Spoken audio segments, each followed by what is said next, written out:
Halo guys, oke sekarang kita ketemu lagi di part kedua. Nah tadi di part satu itu kita udah stop di bagian si diskon ya, bonds payable yang dicatat sebagai dijual di harga diskon atau di rate diskon. Nah sekarang kita mau ngelihat bagaimana yang premium, oke. Nah yang ngebedain itu hanya si market rate-nya aja. Ya, jadi saya akan ambil soal yang sama dengan tadi supaya kita nggak terlalu banyak ngubah Excel-nya, hanya saya akan mengubah si market rate-nya saja, ya. Si market rate-nya ini akan saya ubah menjadi 6% supaya nanti dia dapat efek dari, premiumnya. Nah, oke. Jadi karena ini semuanya tadi udah masuk rumus, jadi gampang ya. Ketika saya ubah ini jadi 6%, I-nya berubah menjadi 3%, oke. Dan PV dari bonds-nya berubah menjadi 108.530. Oke. Nah, sekarang tabelnya harus saya rubah nih teman-teman rumusnya. Kalau tadi, oke saya kosongin aja ya supaya nggak bingung. Nah, saya kosongin ya teman-teman. Nah, ini kan CA dapatnya dari posisi di sini. Ini akan sama ya.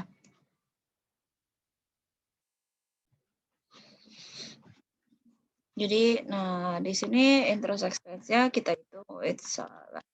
Interest expense-nya kita hitung dari CA kali dengan si I-nya dengan 3% ya. Oke, nah di sini kita dapat ini yang dia kurang kecil lah ya, biasa. Oke. Nah, tapi di sini rumusnya ganti teman-teman. Kalau tadi kita tambah, karena posisinya itu adalah diskon, karena sekarang premium, kita kurang. Oke, ini kurang A. Ya.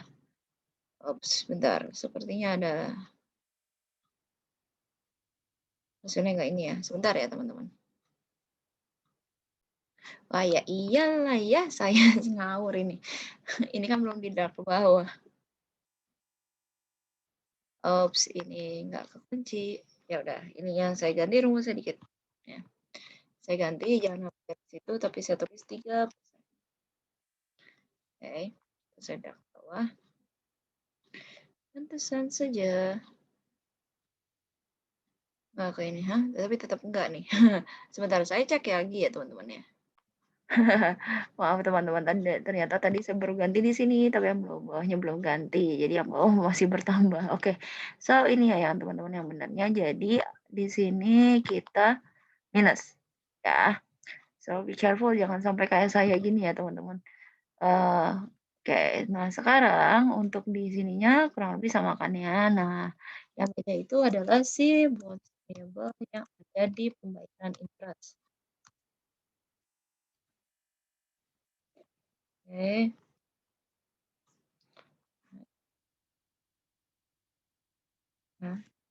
Nah, bonds pokoknya intinya posisi bonds payable doang sih yang beda. Oke. Kita ambil di sini. Oops. Nah, ini kita jadi posisinya di debit ya. Bayaran interest kedua sama, untuk pelunasan sama.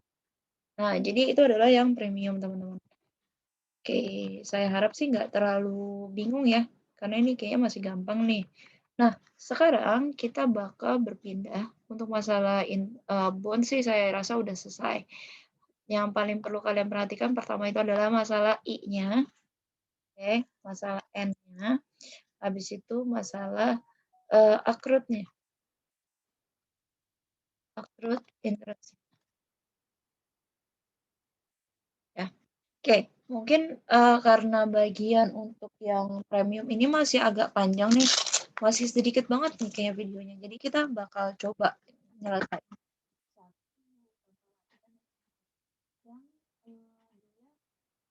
Apa ya, secara agak aneh gitu supaya kalian bisa belajar lah ya.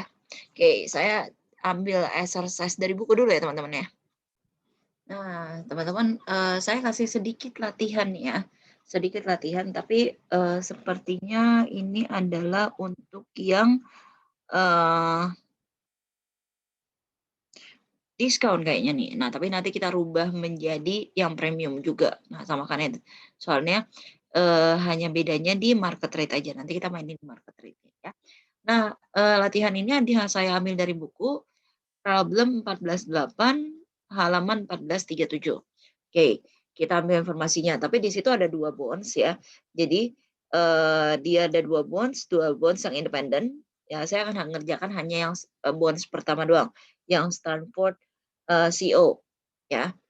Oke, jadi kita hanya mengerjakan yang si Stanford.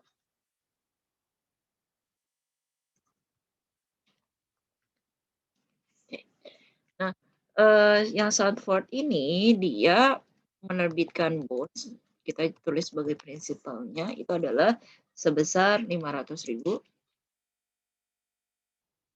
Oke. Nah, terus habis itu bonds ini diterbitkan tanggal 1 Maret 2019, payment interest-nya adalah September dan Maret, berarti 2 kali. Habis itu due date-nya itu adalah September 2022 ya. Nah, berarti kita harus ngitung dulu pembayaran itu ada berapa. Oke. Berarti kita bikin schedule-nya dulu nih. Date, cash paid, habis itu ada interest expense, ya, habis itu ada amortization,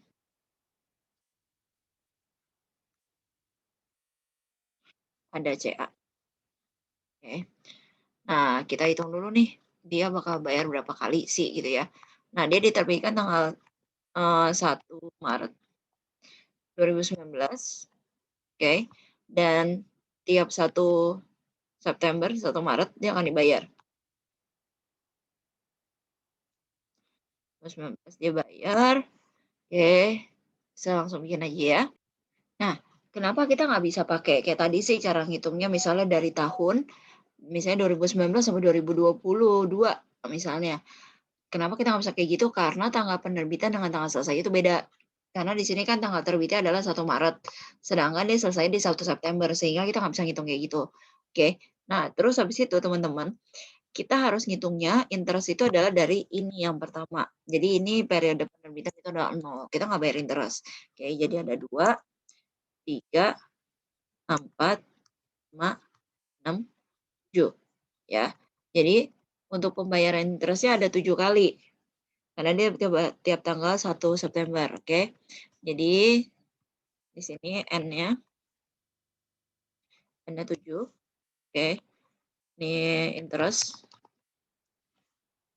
Terus adalah tetap kita bagi. Nah, kuponnya itu yield. Oh, kuponnya itu adalah 10%. Ya, jadi 500.000 dikali 10% bagi 2. Oke, karena setahun 2 kali ya. Kalau setahun 4 kali seperti tadi saya bilang, kalau kita kuarteran berarti bagi 4. Terus dia ada market rate atau yield-nya. Market rate atau yield-nya itu adalah 12%. Jadi di sini 6. 12%. Ini adalah 12 bagi 2. Oops.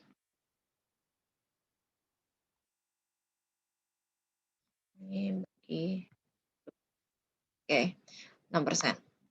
Nah, saya ambil aja dari sini ya, teman-teman. Karena rumusnya susah-susah gampang berpikirnya.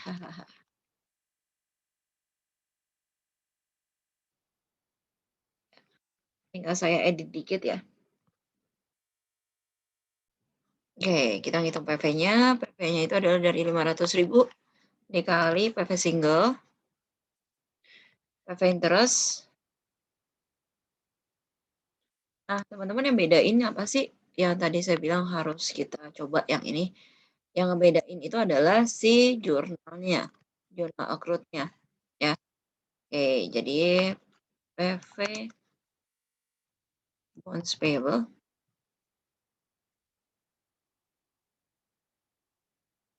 Nah, itu adalah 472.0. Nah, sekarang kita bakal pindahkan ke sini. cash paid-nya ini, dan kita kunci supaya dia nggak lari-lari ngambil sell-nya. Oke, terus ini dikali sama ini ya, sama kita kunci juga supaya dia nggak lari-lari. Oke, besar dikurangin ya, karena diskon ditambah, kalau premium dikurang ya. Oke, tinggal ke bawah dan hasilnya adalah terang 500.000 ya. Oke, sekarang jurnalnya teman-teman. Jurnal 1 Januari 1 Maret 2019 atau jurnal penerbitan.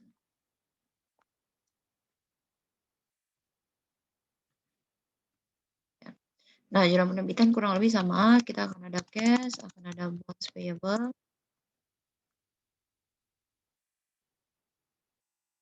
Oke. Kegedean nih.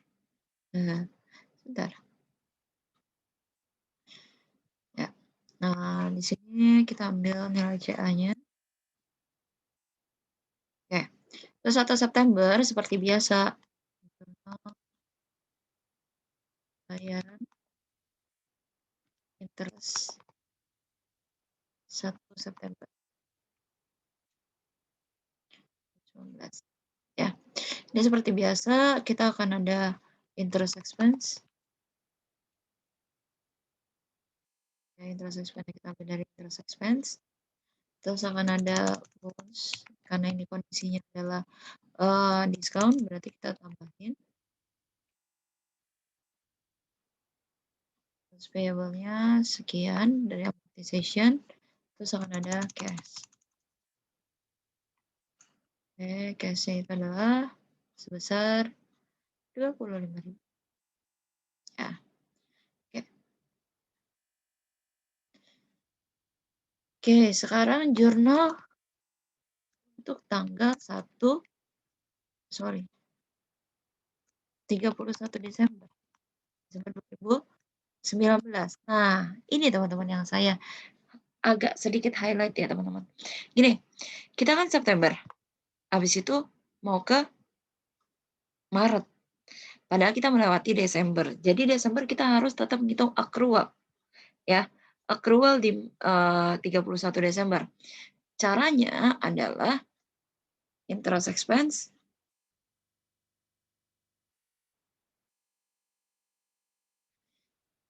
oke.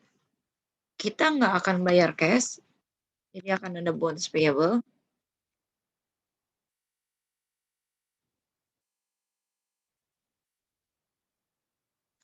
Dan ada interest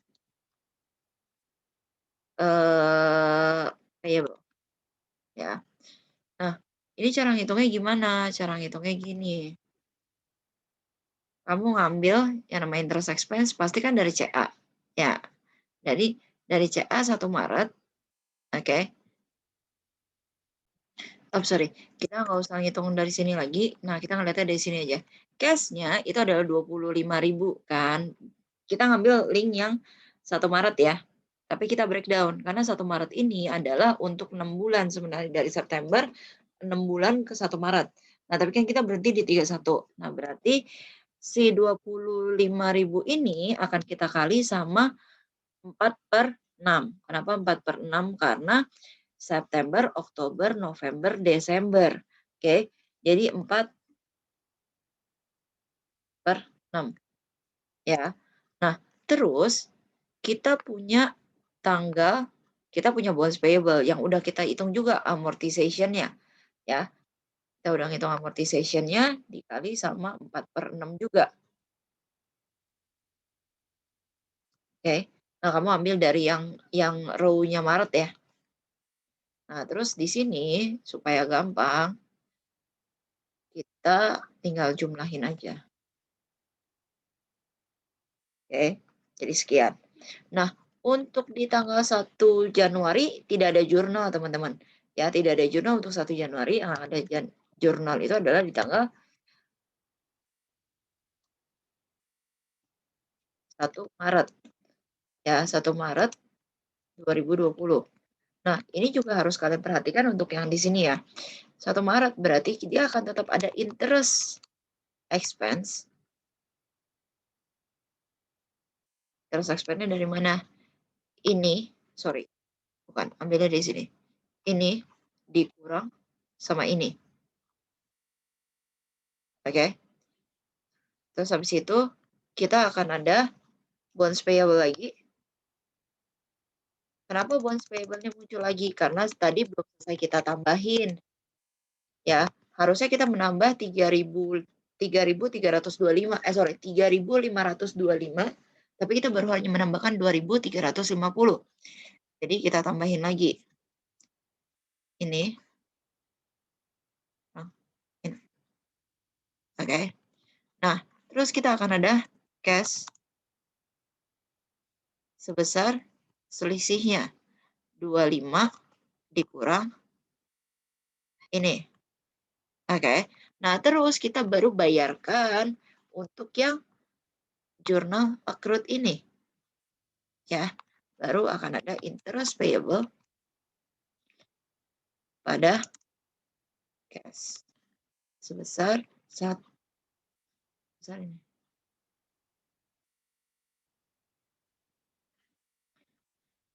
Oke, jadi jurnalnya ada 2 ya.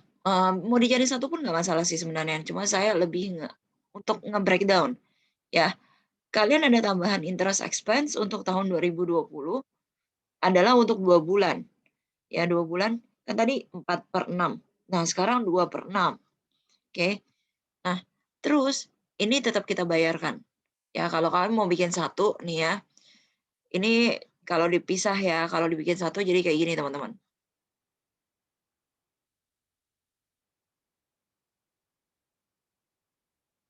Interest payable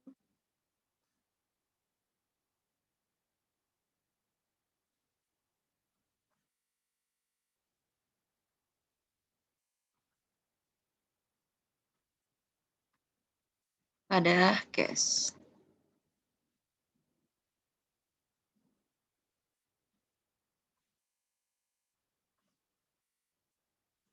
Bentar.